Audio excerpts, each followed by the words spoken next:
The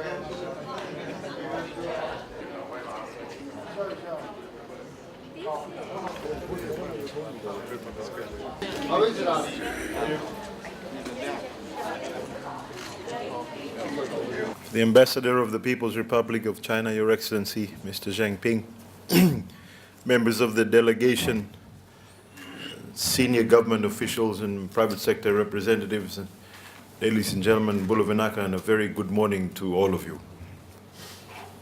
尊敬的中国驻斐济大使馆张平大使阁下，各位代表团的成员，斐济政府的高级官员和私人机构的代表，先生们、女士们，早上好。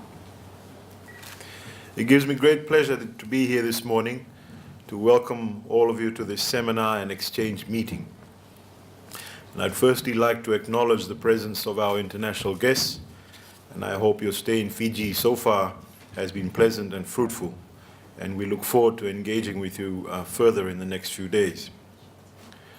Ladies and gentlemen, the Fiji-China relations over the years have strengthened, and especially through trade and investments.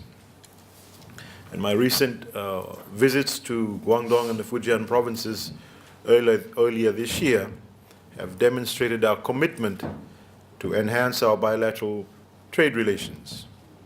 And the overwhelming response from the Chinese business community has shown the significant interest from Chinese entrepreneurs in investing and doing business with Fiji. Today's seminar and the meetings tomorrow is a step in the right direction for advancing trade and investment, which will ultimately benefit both countries. Ladies and gentlemen, in terms of bilateral economic relations, we have witnessed increase in investment, trade, and tourists from China. And imports from China have increased from about 210 million in 2010 to about $623 million in 2014.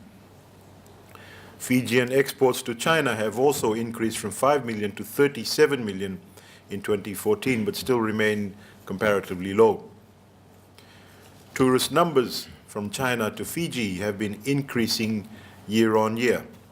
And over the past 7 years, there has been a tenfold increase, that is from about 4,087 odd visitors in 2009 to 40,174 visitors in 2015. Ladies and gentlemen, in the first 7 months in 2016, visitor arrivals from China has exceeded the 2015 numbers by 30%. And we look at this number to increase it further, and especially with the large-scale Chinese investors in the tourism sector in Fiji. Hence, in terms of investments, in 2015, about 41% of total investment projects registered in Fiji were Chinese projects, while in the first 6 months of 2016, figures reveal that 45% of projects registered with Investment Fiji were from China. Most Chinese investments are in the services and wholesale retail sectors. And while the number of Chinese investments has been increasing in Fiji, it is important to note that in 2015, the total value of Chinese implemented projects represented about 18% of the total value of all the projects implemented in Fiji. I'm sure that the numbers will increase, and there is, however, a need to focus on Fijian exports to China also, and to ensure that the trade flows both ways, from China to Fiji and vice versa. Therefore, today, ladies and gentlemen, we encourage and look forward to strengthening our relationship with China and connecting businesses and encouraging trade between the two countries. And furthermore, ladies and gentlemen, Fiji represents an opportunity to investors, and the opportunity to invest in a country that is strategically located in the Pacific and is the hub of the region, and which provides the best connectivity both by air and by sea, and as well as advanced communication technology and a well-established manufacturing base. Ladies and gentlemen, in order to facilitate trade and investment, the Fijian government has provided and will continue to provide a stable and conducive business environment, and supported by the friendly investment regulations, and encourages growth and development.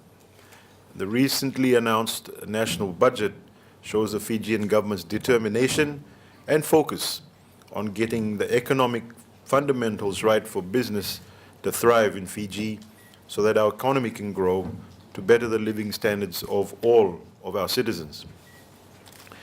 Due to the stable and sustained policies and initiatives, we have managed to ensure continued positive growth of the Fijian economy. And over the past 7 years, Fiji has experienced one of its longest periods of sustained growth, and the growth rate in the past 4 years has been on average 4%. Ladies and gentlemen, despite the negative impact of the natural disaster earlier on this year, Fiji has been able to maintain a positive trajectory in terms of its economic growth. And the recently released figures, which has been endorsed by the Asia Development Bank, indicates that the Fijian economy will grow by 2.4% this year. And this will be a remarkable achievement given that global growth trend is continually revised downwards. On the investment front, both domestic and private sector and foreign investors' confidence has increased markedly. In the past 3 years, total investment has been over the benchmark of 25% set by governments. And more importantly, 75% of total investments are by the private sector, which is consistent with the government's long-term growth strategy of diversification and sustainability. This growth has been enabled by the stable and consistent pro-business and pro-growth policies of the Fijian government.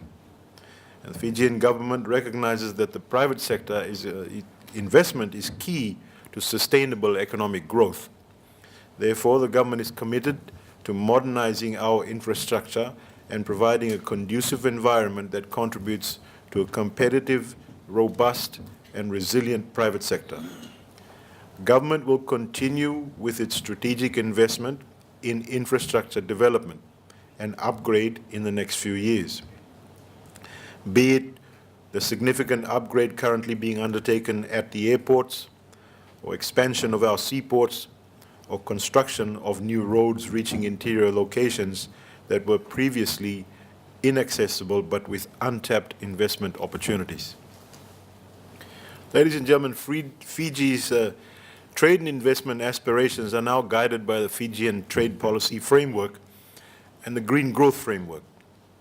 While the Trade Policy Framework provides a collaborative and consistent approach towards expanding Fiji's trade and investment interests, the Green Growth Framework ensures that all developments and investments in Fiji are undertaken in a sustainable manner, taking into account its impact on our pristine yet fragile environment, and also looking at our future generation. Ladies and gentlemen, such has been the confidence of Chinese investors in the Fijian economy in the past few years that China currently is our biggest source of foreign direct investment. And I therefore urge you all to seize this opportunity and join the many investors that have significantly benefited from profitable ventures and in turn have also contributed to the Fijian economy. With the recent launch of the online single window clearance system, foreign investors are now able to register for their foreign investment registration certificate from anywhere in the world. And I'm sure the CEO of Investment Fiji will provide you with hands-on information on how this revolutionary system operates. Not only this, but the government's premier investment promotion and facilitation arm, Investment Fiji, stands ready to provide you with advice as well as guide you through the processes of setting up your business or project.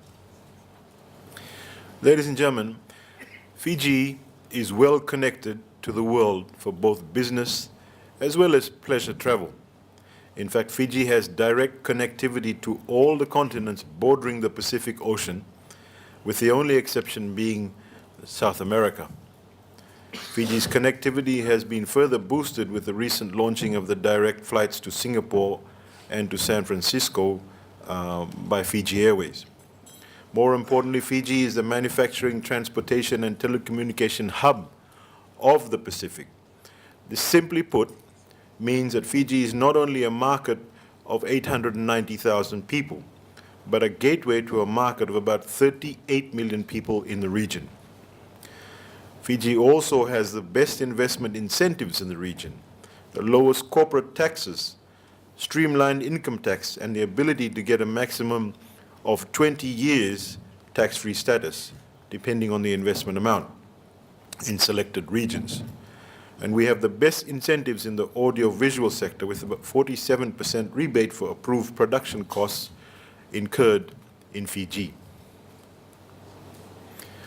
To further facilitate businesses to improve profitability, the Honourable Minister for Economy in the 2016-2017 budget announced that businesses will now be able to operate 24/7 without incurring additional costs, except for trading in liquor. Ladies and gentlemen, Fiji's agricultural sector is brimming with opportunities, and we have vast tracts of fertile land that can either be used for commercial agro-farming or organic farming for niche markets. The prospects are enormous, and our latest sectoral investment data suggests that a number of foreign investors have realized this and are actually seizing the opportunity. With all the goodness that abounds this nation, our greatest asset is our people.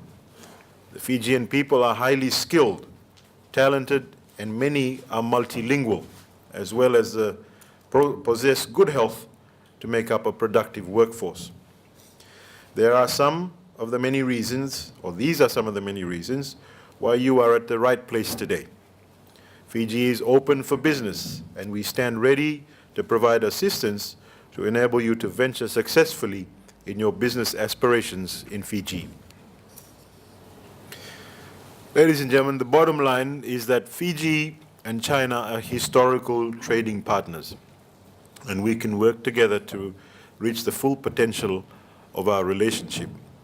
We are looking forward to closer engagement, particularly engagement driven by growing investment and trade between our two countries. And over the course of today, you will be hearing from experts from the key agencies. And hence, I request that you get as much information as possible and also clear any doubts that you may have. And with those few words, I'd like to once again thank you for visiting our shores and wish you all well in your deliberations. Vinaka Wakalebu and Sheshen.